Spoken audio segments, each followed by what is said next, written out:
إياك نعبد وإياك نستعين آمنت بالله صدق الله مولانا العظيم۔ قرآن مجید کی پہلی سورۃ الفاتحہ کا ترجمہ کچھ جمعۃ المبارک سے ہم سماعت کر رہے ہیں۔ اللہ رب العالمین حقائق جاننے کے بعد ہمیں عمل کرنے کی توفیق اور رحمت فرمائے۔ ایاک نعبد و ایاک نستعین، ہم صرف اور صرف تیری عبادت کرتے ہیں اور صرف تجھ سے ہی مدد مانگتے ہیں۔ ہم صرف اور صرف عبادت کس کی کرتے ہیں اور مدد کس سے مانگتے ہیں؟ اللہ رب العالمین کی وحدانیت کے ساتھ کسی غیر اللہ کو پکارنا، اللہ رب العالمین کی وحدانیت کے ساتھ کسی غیر اللہ سے مدد مانگنا، کسی کو پکارنا، کسی سے مدد مانگنا، بولیے کیا ہے؟ اور یہ شرک گناہ کبیرہ ہے۔ ان الشرک لظلم عظیم۔ عبادت کا لغوی معنی ہم نے پچھلے جمعہ کو سیکھا تھا کہ عبادت کا لغوی معنی کیا ہے؟ اطاعت اور فرمانبرداری۔ عبادت کا لغوی معنی اطاعت اور فرمانبرداری۔ اس کا اصطلاحی معنی بھی ہم نے سنا تھا۔ لغوی معنی ہے اطاعت اور فرمانبرداری، اصطلاحی معنی تھا جو مل جائے اس پہ راضی رہنا، جو نہیں ملا اس پہ صبر کرنا۔ جی صابرین، اس پہ صبر کرنا، جو ملا اس پہ راضی، جو نہیں ملا مانگا لیکن نہیں ملا اس پہ صبر کرنا۔ بولیے اس کا نام کیا ہے؟ عبادت۔ اس کا نام کیا ہے؟ عبادت۔ جو مل جائے اس پہ راضی رہنا، جو مانگا نہیں ملا اس پہ صبر کرنا، اسے بولیے کیا کہتے ہیں؟ نعبد، اسے کہتے ہیں عبادت۔ اللہ رب العالمین نے قرآن مجید میں بے شمار انبیاء اور مرسلین کے واقعات بیان فرمائے جو ہمارے لیے بطور سبق ہیں۔ حضرت سیدنا یونس علیہ السلام وطن سے نکلنے کا حکم ملا، ایاک نعبد و ایاک نستعین۔ اللہ کے حکم پہ ہر حال میں راضی رہنا، اس کا نام بولیے کیا ہے؟ عبادت ہے۔ یونس علیہ السلام نکلے اللہ کے حکم پہ، اپنا علاقہ چھوڑا، اپنا وطن چھوڑا، اپنا گھر بار چھوڑا، اپنے اہل و عیال خاندان کو ترک کیا، دریا میں سفر کر رہے ہیں، کشتی کے سوار میں اللہ نے حکم دیا کشتی سے نکل جائیے، پانی کی چھاتی پہ اتر آئیے۔ گھر بار چھوڑا کس کے حکم سے؟ اللہ کو اس میں راضی ہے تو تیرا بندہ یونس بھی اس میں راضی ہے۔ اب کشتی میں سوار بھی حکم ہوا دریا کی لہروں میں آ جائیے۔ یونس علیہ السلام نے اللہ کے حکم پہ آؤ دیکھا نہ پاؤ دیکھا، کشتی سے چھلانگ کر پانی کی چھاتی کے اوپر آئے ہیں۔ رضا کس کی ہے؟ اللہ کی۔ بولیے کس کی رضا ہے؟ کس کے حکم پر؟ یہ عبادت کس کی ہو رہی ہے؟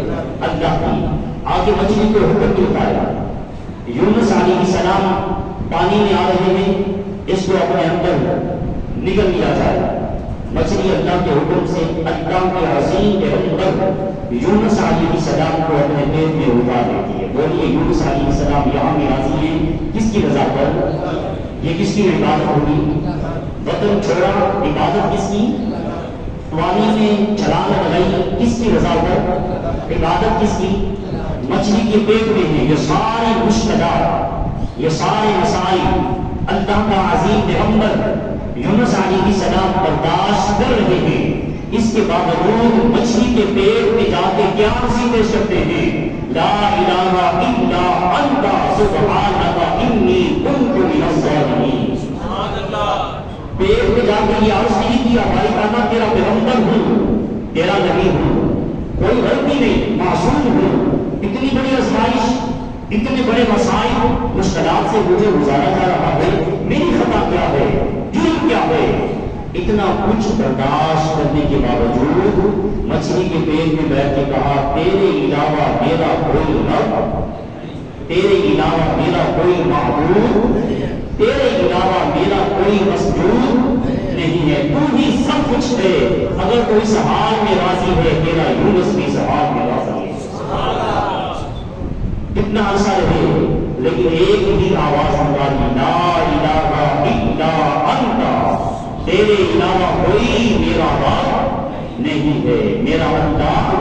تو ہے انتا سبحانکا، پاک بھی تو ہے، میں ہی ظلم کرنے والوں میں سے ہوں، اے رب ذوالجلال تیرے علاوہ میرا کوئی معبود ہر حال میں انتا جس حال میں رکھے اس حال میں راضی رہنا اسے کہتے ہیں عبادت۔ بولیے کیا کہتے ہیں؟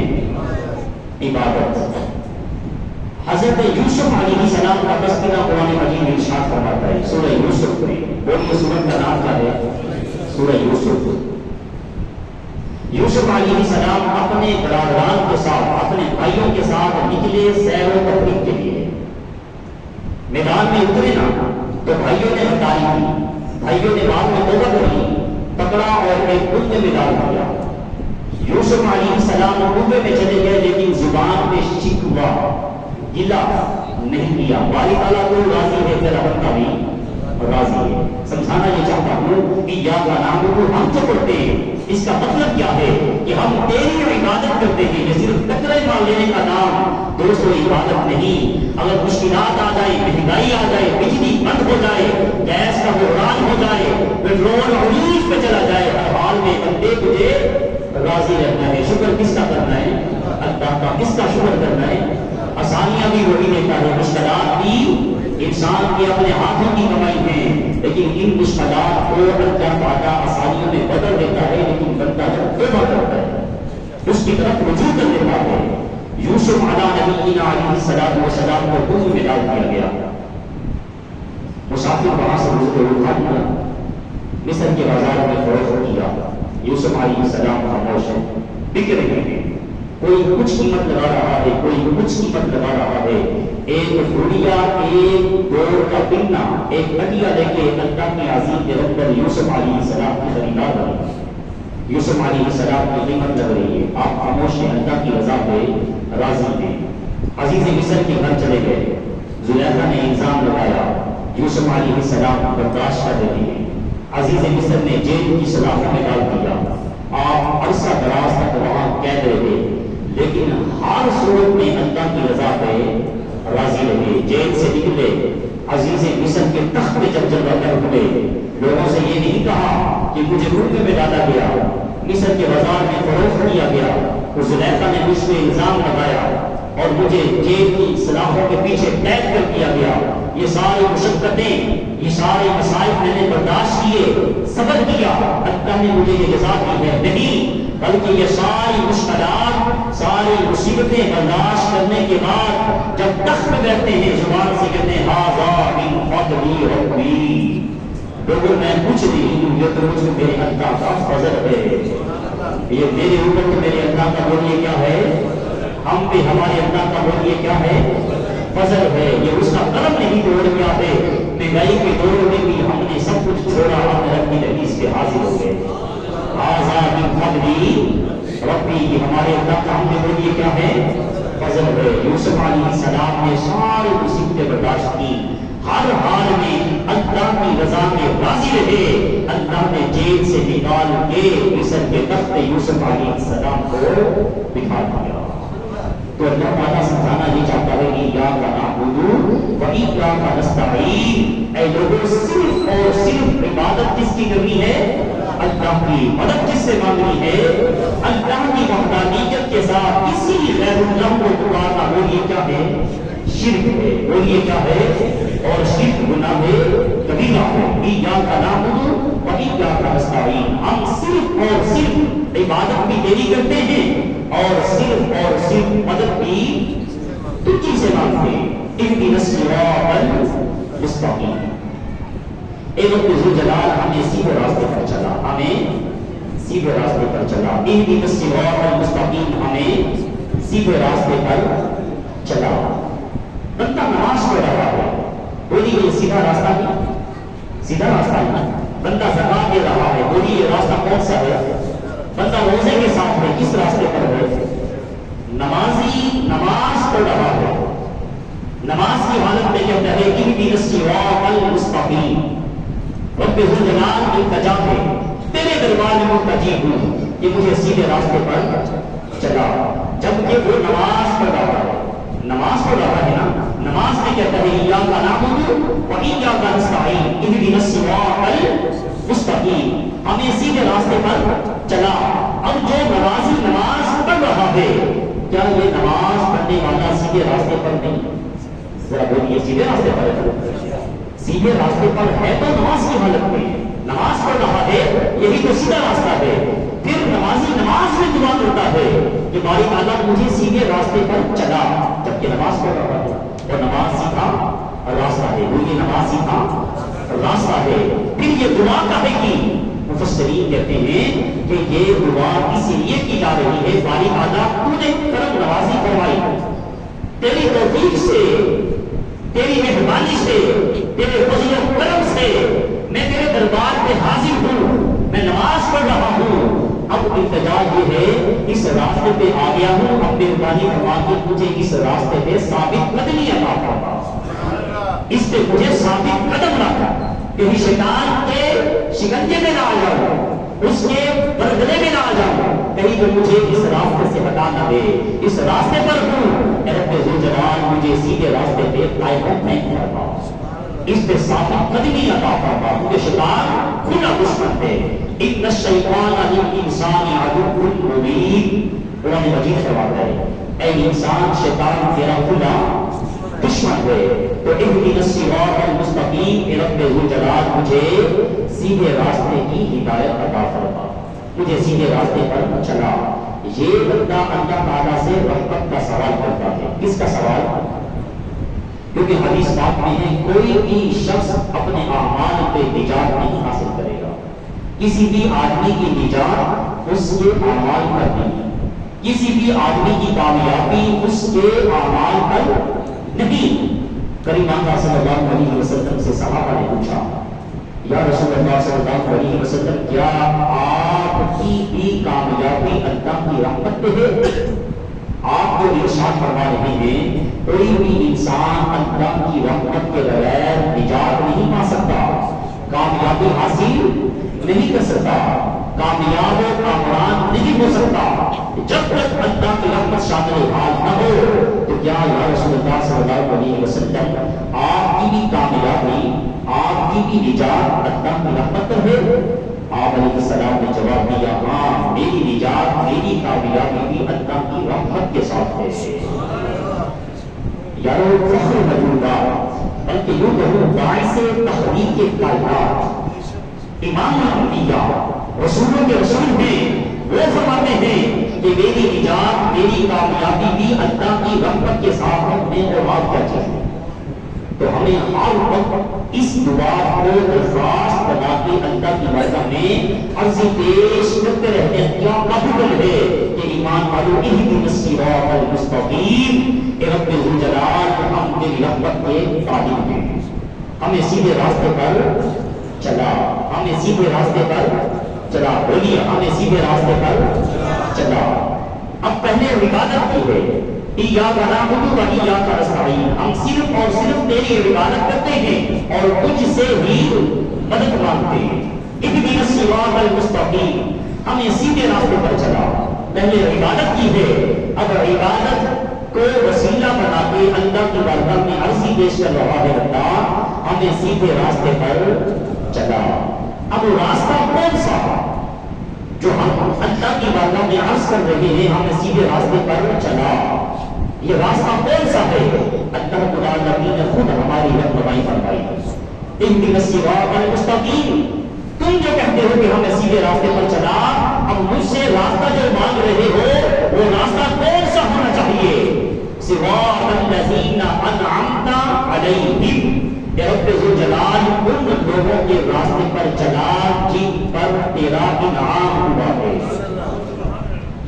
انعمت علیہم، جن پہ تو نے مہربانیاں کی ہیں، جن پہ تو نے عنایات کی ہیں، جن پہ تو نے کرم نوازیاں فرمائی ہیں، جن پہ تیرا فضل کرم ہوا ہے۔ اے رب ذوالجلال ہم تیری بارگاہ میں عرض کرتے ہیں ہمیں ان لوگوں کے راستے پہ چلنے کی توفیق عطا فرما۔ اهدنا الصراط المستقیم، ہمیں سیدھے راستے پر چلا۔ صراط الذین انعمت علیہم، راستہ ان لوگوں کا جن پر تیرا انعام ہوا، جن پر تیرا انعام ہوا۔ اب قرآن مجید سے ہی ہم سوال کر لیتے ہیں کہ انعام یافتہ لوگ کون سے؟ جن پہ اللہ رب العالمین نے انعام کیا، فضل و کرم کیا، مہربانی کی، عنایات کی، وہ کون سے لوگ ہیں؟ قرآن مجید فرماتا ہے انعم اللہ علیہم من النبیین، انعام یافتہ لوگ انبیاء و مرسلین ہیں۔ بولیے سبحان اللہ۔ اللہ رب العالمین کہتے ہیں میں نے انعام کیا، انعم اللہ علیہم من النبیین، جو میرے انبیاء ہیں، جو پیغمبر ہیں، جو رسول ہیں، جن کو میں نے کتاب دی ہے، جن کو صحیفے دیے ہیں، جن کو نبوت کا تاج دیا ہے، جن کو رسالت کا لباس دیا ہے، یہ وہ لوگ ہیں جن پر اللہ تعالیٰ نے اپنا انعام کیا ہے، جن پہ اللہ نے اپنی مہربانیاں کی ہیں، فضل کیا ہے۔ اب سوال میں پیدا ہوتا ہے انسان اگر محنت کرے، عبادت کرے، تہجد پڑھے، اللہ کی باتیں بولے، محنت کرے، دین میں لگا رہے، تو کیا محنت کرنے سے انسان نبی بن سکتا ہے؟ محنت کرنے سے، مشقت کرنے سے کیا بندہ رسول بن سکتا ہے، پیغمبر بن سکتا ہے؟ نہیں۔ اس کا مطلب یہ نکلا کہ نبی اور رسول اللہ تعالیٰ نے جن کو بنانا تھا، اللہ تعالیٰ نے ان لوگوں کے دلوں کو چنا ہوا ہے، وہ اللہ کے منتخب لوگ ہیں، اللہ نے ان کا انتخاب کیا ہے، اور اب کوئی نبی کوئی رسول آ سکتا۔ اسی لیے قریب آقا صلی اللہ علیہ وسلم کے بارے میں خود قرآن مجید کہتا ہے ما کانا محمد ابا احد من رجالکم ولکن رسول اللہ وخاتم النبیین، کہا محمد علیہ الصلوۃ والسلام مردوں میں سے کسی کے باپ نہیں ہیں۔ قرآن مجید فرماتا ہے حضور علیہ السلام کے صاحبزادگان محمد قاسم اور عبداللہ رضی اللہ تعالی عنہما بچپن میں ہی انتقال کر گئے تھے، بلکہ ایک صاحبزادے کو تو آقا علیہ السلام نے اپنے بیٹے امام حسین کے نام پہ قربان کیا تھا، اور آپ فرمایا کرتے تھے کہ میرا حسین وہ ہے جس پہ میں محمد نے اپنا بیٹا قربان کیا۔ بچپن میں انتقال کر کے قرآن مجید نے کہا حضور علیہ السلام مردوں میں سے کسی کے باپ نہیں ہے، خاتم النبیین، بلکہ یہ اللہ کے آخری نبی ہیں، اس کے بعد کوئی نبی کوئی رسول نہیں آئے گا۔ امام الانبیاء صلی اللہ علیہ وسلم کے غلام جو یہ مہینہ چل رہا ہے ستمبر کا، اسلامی جمہوریہ پاکستان کی تاریخ میں 7 ستمبر کو ایک بہت بڑی اہمیت حاصل ہے۔ 7 ستمبر 1974 کو ایک قانون پاس کرایا گیا تھا حکومت سے، ان کے بارے میں آپ جانتے ہیں، کے بارے میں 1953 میں یہ مت سمجھیے گا کہ ہم اپنی پٹری سے اتر گئے، ہماری تفسیر و ترجمہ سورۃ الفاتحہ کا ہی چل رہا ہے، بیچ میں اگر مخصوص تہوار آ جائیں تو ان کا بھی تذکرہ کرنا بولیے کیا ہے، ضروری ہے، لازم ہے، اور یہ ختم نبوت کی بات ہے، اس سے تو ہماری جان مال اولاد سب کچھ بولیے کیا ہے، ضرور ہے۔ 1953 میں ایک تحریک چلی تھی، تحریک تحفظ ختم نبوت۔ اس تحریک کو لے کے چلنے والے عبدالستان مجاہد ملت عبدالستان خان نیازی تھے، مولانا شاہ احمد مرادی رحمۃ اللہ تعالی کی ہستی تھی۔ عبدالستان خان نیازی کون تھے؟ جن کو بعد محمد نے سوائے موت کا درجہ دیا تھا، اعلان کیا تھا کہ ان کو پھانسی کے پھندے پہ لٹکا دیا جائے، اور آپ نے اس پھانسی کے پھندے کو اپنے گلے سے بتایا، جو میں کہا میں ڈرتا نہیں ہوں اس لیے کہ میں دربار مصطفیٰ میں حاضر ہونے لگا، میری جان محمد علیہ السلام کے نام قربان ہونے جا رہی ہے۔ مجاہد ملت آپ کا ایک اصول تھا، آپ سب کے لیے تاج بناتے تھے نا مصطفیٰ علیہ السلام کی سنت کے مطابق امامہ، تو یہاں پہ ایک شملہ جسے ہم ترلا بولتے ہیں، آپ اسے ایسے سیدھا رکھتے تھے، اسی طرح امامہ باندھ کے تحریز مصطفیٰ پہ حاضر ہوئے مجاہد ملت۔ کسی نے روکا کہا عبدالستان نیازی خان صاحب کدھر آئے ہو؟ دربار مصطفیٰ میں حاضر ہو رہے ہو اور یہاں پہ جبریل بغیر اجازت کے نہیں آتا، اور آپ نے اپنی امامی کا ترلا یہاں بھی سیدھا کیا ہوا، شملہ یہاں بھی آپ نے ٹائٹ رکھا ہوا ہے، آپ نے اعتراض کرنے والے پیچھے ہٹ، یہ ترلا مجھے دربار مصطفیٰ سے ملا ہے، یہ امامہ مجھے دربار مصطفیٰ سے ملا ہے، خان صاحب تھے نا، نیازی تھے، دھڑلے سے بات کی، کہا یہ ترلا مجھے دربار مصطفیٰ سے ملا ہے، میں یہ ٹائٹ قرآن کے دربار مصطفیٰ میں حاضر ہو کے حضور کی بارگاہ میں عرض کرنا چاہتا ہوں، آقا جب سے یہ ترلا، یہ امامہ، یہ تاج آپ کی دہلیز سے ملا ہے، اس وقت سے لے کے آج تک مجاہد ملت کا یہ ترلا کسی غیر کے آگے نہیں جھکا، جب بھی زندہ ہے، اللہ کے آگے زندہ ہے، مصطفیٰ کے آگے زندہ ہے۔ تاجدار ختم نبوت زندہ باد، زندہ باد، زندہ باد۔ میری مولا صلی اللہ علیہ وسلم کے غلام یہ مجاہد تھے مولانا شاہ احمد قرآنی۔ آپ نے دیگر علماء سے مل کر بھٹو کا لڑکا یہ قانون پاس کروایا کہ جو بھی کریم آقا صلی اللہ علیہ وسلم کے ساتھ غداری کرے گا وہ بےمان ہے، رسوا ہے، اقلیت ہے، اسے ہم مسلمان تسلیم کرنے کو تیار نہیں۔ بھٹو نے اپنے وزیر کو بھیجا کوثر نیاز تاریخ کروایا۔ اس نے کچھ طریقے سے پیسے تھے شاہ احمد نورانی رحمۃ اللہ تعالیٰ علیہ کی دہلیز پہ پیش ہوئی ہے۔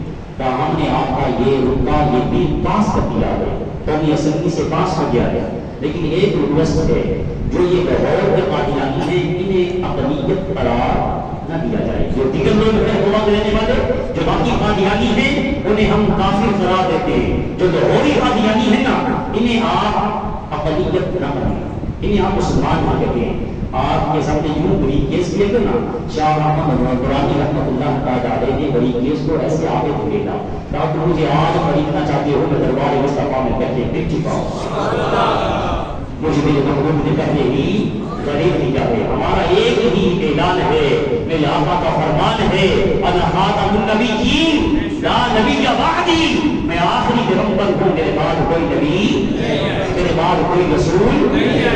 آقا علیہ السلام نے ارشاد فرمایا تھا میری امت میں 30 جھوٹے نبوت کے دعوے دار آئیں گے، وہ کتنے 30 اور ایک حضور علیہ السلام کے دور میں تھا مسلم کذاب، اس نے آپ علیہ السلام کی جاری خط نہ تھا نہ شروع میں نام لکھا مسلمہ رسول اللہ معاذ اللہ کہ میں اللہ کا رسول ہوں، اللہ نے مجھے نبوت دی ہے، آپ اللہ کے نبی ہیں اور اللہ نے مجھے آپ کی نبوت کی تائید کے لیے بھیجا ہے اور میں اس بات کا اعلان کرنے کے لیے آیا ہوں کہ آپ بھی نبی ہیں میں بھی نبی ہوں، میں آپ کے ساتھ مل کر اللہ کی توحید کے پرچم کو بلند کروں۔ اللہ رب العالمین نے یہ کام خلیفۃ بلا فاصل حضرت سیدنا صدیق اکبر رضی اللہ تعالیٰ عنہ کی ذات پر تسلیم کیا۔ یاد رکھنا کوئی نبی کوئی رسول آ سکتا، نبوت کا دروازہ نبوت کا باب بند ہے، جس طرح کوئی نبی نہیں آ سکتا نا اسی طرح ہمارے نبی کا کوئی صحابی بھی نہیں آ سکتا۔ ہمارے نبی بھی آدھا ہے، رسول اللہ کا ہر صحابی بھی آدھا ہے۔ سیدنا صدیق اکبر نے سب صحابہ کو جمع کیا، قانون بنایا تھا جو بدری صحابہ ہیں یہ ہمارے لیے تبرک ہے، نشانیاں ہیں، ہم انہیں نہیں بلائیں گے، لیکن جب جنگ یمامہ ہوئی حضور علیہ السلام کے حق میں نبوت کی بات آئی سیدنا صدیق اکبر نے سب کو بلایا، حفاظ تھے، محدثین تھے، مفسرین تھے، ایون کے جو بدری صحابہ تھے جن کے لیے قانون تھا کہ آپ گھروں میں رہیں گے، ہم آپ کی زیارت کریں گے، اللہ کی عبادت کریں گے، کہا کوئی بدری ہے غیر بدری ہے میرے نبی کی نبوت کا مسئلہ ہے سارے قرآن میں اتریں گے۔ خالد بن ولید رضی اللہ تعالیٰ عنہ کو آپ نے اسی کا سردار بنایا اور یہ اللہ تعالیٰ نے مسلمانوں کو کامیابی عطا فرمائی۔ اس جنگ میں بہت سارے حافظ صحابہ شہید ہوئے، لیکن اللہ رب العالمین نے مسلمہ کذاب کو واصل جہنم کیا۔ قانون یہ بنوایا کہ میرا یہ رسول محمد مصطفیٰ علیہ السلام آخری نبی ہیں، آپ کے بعد کوئی نبی کوئی رسول کوئی پیغمبر نہیں آئے گا۔ دوسری شخصیت جو ہمیں تاریخ میں ملتی ہے نا 1974 میں جنہوں نے کارنامے کیے وہ ابو الحسن تھے رحمۃ اللہ تعالیٰ علیہ، جو آج بھی داتا علی حجویری کے قدموں میں آرام کر رہے ہیں، اور علی بن عثمان حجویری الجلابی رحمۃ اللہ تعالیٰ علیہ جن کا قلب سے بات بہت کی سرزمین میں گزرا ہے، جن کے بارے میں خواجہ معین الدین چشتی اجمیری پکار اٹھے تھے گن کے بخش فیض عالم مظہر نور خدا نام سارا پیر کامل کامل اللہ کہا اتنی الصراط المستقیم، اے لوگو دعائیں کرو رب جلال ہمیں سیدھے راستے پر چلا، راستہ ان لوگوں کا جن پر تیرا صراط الذین انعمت علیہم جن پر تیرا انعام ہوا۔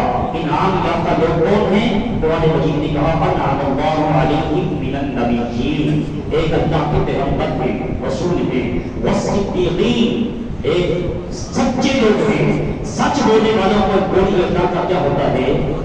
انعام ہوتا ہے، فضل ہوتا ہے۔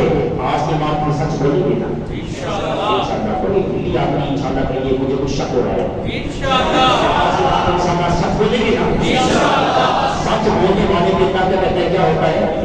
انعام ہوتا ہے. جس کو اللہ کا انعام ہو جائے گا، مہنگائی جہاں مرضی چلی جائے، لائٹ آئے نہ آئے، پیٹرول پمپ چلے نہ چلے، اس کے گھر کا بچان. اس لیے اللہ خیر الرازقین، سب سے بہتر راضی کون ہے؟ اللہ تعالیٰ. ہم کس کے محتاج ہیں؟ عبادت کس کی کرتے ہیں؟ مدد کس سے مانگتے ہیں؟ اللہ کی ذات سے. صراط الذین انعمت علیہم، راستہ ان لوگوں کا جن پر تیرا انعام ہوا، فضل ہوا، کرم ہوا، مہربانی ہوئی، عنایات ہوئی. ایک انبیاء کی ذات، ایک سچے لوگ، والشہداء، جنہوں نے میری راہ میں بغیر دکھاوے کے میری رضا کے لیے اپنی گردنیں قربان کیے. والصالحین، ایک وہ لوگ جو تقوی والے، جو پرہیزگار ہیں، جن کا دل میرے خوف سے آباد ہے. میرے اولیاء، اللہ کے ولی. اس سے کیا مراد کی جا سکتی ہے؟ اس سے مراد یہ لے سکتے ہیں اللہ کے اولیاء میں خواجہ معین الدین چشتی اجمیری جیسے لوگ، بہاؤالدین زکریا ملتانی جیسے لوگ، بابا فرید الدین گنج شکر جیسے لوگ، اور علی بن عثمان الحجویری المعروف داتا گنج بخش رحمۃ اللہ علیہ جیسے لوگ. والصالحین کا جو ایسے لوگ ہیں تقوی والے، اللہ سے ڈرنے والے، جن کا دل خوف خدا سے آباد ہے. انعام اللہ، ان لوگوں میں میرا بولیے کیا ہے؟ انعام ہے. اے التجا کرنے والے، صراط الذین انعمت علیہم، تمہیں دعا کی ہے رب ذوالجلال ہمیں سیدھے راستے پر چلا. اب راستہ کون سا؟ وہ راستہ ماں جن راستوں پہ چل کے میرے بندوں نے مجھ سے رحمتیں حاصل کی، جن پہ میرا انعام ہوا ہے، میرا فضل ہوا ہے. صراط الذین انعمت علیہم، راستہ ان لوگوں کا جن پر تیرا انعام ہوا. آخر میں ایک کمیٹی کی بات عرض کر کے بات کو ختم کرتا ہوں. آپ کو بھی اکثر میڈیا کے اوپر یہ آواز، یہ شور، یہ ہوگا سننے کو ملا ہوگا کہ درباروں پہ جانا شرک اور بدعت ہے، شرک اور بدعت ہے. درباروں پہ جانا، اولیاء کے مزارات پہ جانا، صحیح طریقے سے جانا نہ شرک ہے نہ بدعت ہے. امام اہل سنت نے ہمیں ایک طریقہ بتایا ہے. اگر درباروں پہ مزاروں پہ جانا غیر شرعی طریقے سے، جس طرح آج ہم نے بنا لیا ہے، رسول اللہ چادریں لے کر ڈھول کی تھام پہ ناچتے ہوئے، نہ قرآن نے اجازت دی ہے، نہ حدیث نے اجازت دی ہے، نہ کسی اللہ کے ولی نے اپنی کتاب میں دربار پہ آنے کا یہ طریقہ ہمیں دیا ہے. یہ جہلاء کا طریقہ ہے، اور جہلاء کے طریقے کو اٹھا کر اہل سنت اس مسلک پہ جسم کر دینا یہ بے مندی والی بات نہیں ہے. اولیاء کے مزار پہ جانے کا طریقہ کیا ہے؟ امام اہل سنت رحمۃ اللہ تعالی علیہ نے لکھا. اٹھائیے فتاوی رضویہ. آپ فرماتے ہیں کہ جب مزار پہ جاؤ، قبر پہ جاؤ، مزار پہ قبر پہ 4 ہاتھ پیچھے کھڑے ہو گئے. بولیے کتنے ہاتھ؟ 4 ہاتھ پیچھے کھڑے ہونے. قبر کو بوسہ نہیں دینا، قبر کو ہاتھ نہیں لگانا، بلکہ 4 ہاتھ پیچھے کھڑے ہونا ہے اور فاتحہ پڑھ کے قبر والے کو، مزار والے کو ایصال ثواب کرنا ہے، اور ایصال ثواب کر کے اللہ کی بارگاہ میں عرض کرنا ہے رب ذوالجلال یہ وہ لوگ ہیں جن پر تیرا انعام ہوا ہے، ان کے صدقہ میں ہم پر بھی انعام ہوا. اب آپ بڑے بڑے لکھے لوگ ہیں، ایمانداری سے بتائیے اس طریقے سے اگر کوئی مزار پہ جاتا ہے، علی حجویری کے آستانے پہ جاتا ہے، بابا فرید الدین گنج شکر کے آستانے پہ جاتا ہے، کوئی شرک ہے؟ اگر کوئی جاہل، کوئی بزرگ بنا ہوا ہے جھوٹا، کوئی کہتا ہے میں کافی والا پیر ہوں، کوئی کہتا ہے میں ملکی والا پیر ہوں، ایک نیا پیر نکلا ہے وہ کہتا ہے میں دلہن پیر ہوں. اور ہماری علم کی انتہا دیکھیں کہ ہم سب کو اپنا پیر ماننے کو تیار ہیں. ہم سب چاہتے ہیں کہ ایسا بندہ ہمیں مل جائے، ہمارا ہاتھ پکڑے، ہماری نفس پہ ہاتھ رکھے، ہمیں بتا دے کل کیا ہونے والا ہے اور تیری زندگی میں معاملات کیا ہونے والے ہیں، اور تعویذ دے، بس ہماری بیوی ہماری مرید بن جائے. جو اللہ کے سچے ولی ہیں وہ زیارت ان کے پاس یہ سودا، جو اللہ کے سچے ولی ہیں ان کے پاس کالا دل بندہ لے کے جاتا ہے، وہ نگاہ ڈالتے زبان سے کہتے اللہ اکبر، اللہ اس کالے دل کو اپنے نور سے برابر کر دیا. لیکن ہم میں سے اس کا خریدار اور نہ کوئی دکاندار نظر آتا ہے، نہ کوئی گاہک نظر آتا ہے. کہ جبریل کشف الموجود نے یہی ہمیں سبق دیا ہے کہ اے ایمان والو جو اللہ کے سچے بنی ہیں ان کے پاس جانے سے بندے کی زبان پہ اللہ کا ذکر شروع ہو جاتا ہے. وہ بندہ کوئی دنیا کا طالب نہیں بنتا بلکہ وہ تو اللہ کا طالب بن جاتا ہے, وہ تو اللہ کے راستے پہ آ جاتا ہے. تو ہمیں طریقہ یہ ملا, اس طریقے سے درباروں میں جانا نہ شرک ہے نہ بدعت ہے. یہ عرصوں کے اوپر جو کچھ ہو رہا ہے یہ علماء کے کہنے پہ نہیں ہو رہا. یہ جو ڈھول بج رہے ہیں, جو ناچ گانے ہو رہے ہیں, جو یہ وہ سسٹم ہے, یہ قرآن کی اجازت نہیں دیتا, شریعت کی اجازت نہیں دیتی, اور اولیاء کی اجازت صحیح طریقے سے اولیاء کے مزارات پہ جانا یہ سنت انبیاء ہے. قرآن مجید بتاتا ہے موسیٰ علیہ السلام خضر علیہ السلام کے پاس گئے تھے. بولیے خضر علیہ السلام اللہ کے نبی تھے؟ بولیے نبی تھے, رسول تھے, پیغمبر تھے؟ نہیں. بلکہ مفسرین نے لکھا یہ اللہ کے ایک برگزیدہ بنی تھے. قرآن مجید حضرت مریم علیہ السلام کا ذکر کرتا ہے, ساتھ ہی یحییٰ علیہ السلام کا ذکر کرتا ہے. مریم علیہ السلام کوئی نبیہ تھی؟ نبی کی بیوی تھی؟ نہیں. نبی کی بہن بھی نہیں تھی, بلکہ آپ ایک پیغمبر کی ماں. حضرت عیسیٰ علیہ السلام کی آپ والدہ تھا. ابھی عیسیٰ علیہ السلام کو جنم بھی دیا. زکریا علیہ السلام حضرت مریم علیہ السلام کے پاس آئے. زکریا علیہ السلام نے دیکھا آپ کی ذمہ داری تھی, آپ کی ذمہ کفالت تھی. وقت اجازت دی تو بس ایک آخری دلیل پیش کر کے اجازت چاہتا ہوں. زکریا علیہ السلام کمرے میں داخل ہوئے تو دیکھا مریم علیہ السلام کے پاس مختلف انواع کے مختلف اقسام کے پھل پڑے. ظاہر کی بات دروازہ کھولا, خوشبو آئی. کہا مریم باہر سے میں نے تالا لگایا ہوا تھا, وہ شبدان اس کا کوئی نہیں, الماری کوئی نہیں, یہ پھل مجھے کون دے دیا ہے؟ میرے علاوہ یہاں کوئی آتا نہیں. تیری کفالت کی ذمہ داری اللہ نے میری ذمہ لگائی ہے, یہ پھل کہاں سے آئے ہیں؟ کہا مریم علیہ السلام نے یہ اللہ تعالیٰ کی طرف سے آئے. کس کی طرف سے آئے؟